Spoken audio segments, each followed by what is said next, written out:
Combinație bună lui Suarez cu șut, gol!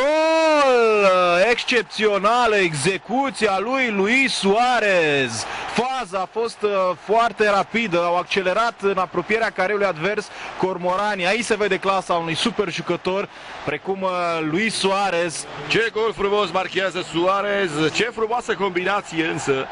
Pleacă de la pasa lui Gerrard, apoi un duel remarcabil care îl lasă pe Suarez cu toată poarta în față, veți vedea. Aici accelerează Liverpool, iată. Iată cât culoare, îi se lasă colțul practic, îi se face cadou acest colț lui Suarez. N-avea cum un jucător de calitatea lui să nu caute acest șut.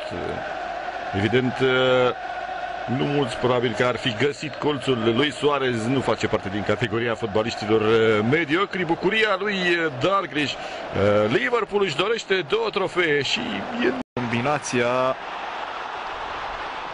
Downing, Gerrard, Stuart Downing, gol pentru Liverpool. Stuart Downing aduce în avantaj pe Liverpool un șut zdravăn. Ce fază frumoasă și noroc că nu iese combinația prima cu Gerrard. Dintr-un ghinion se naște imediat un noroc.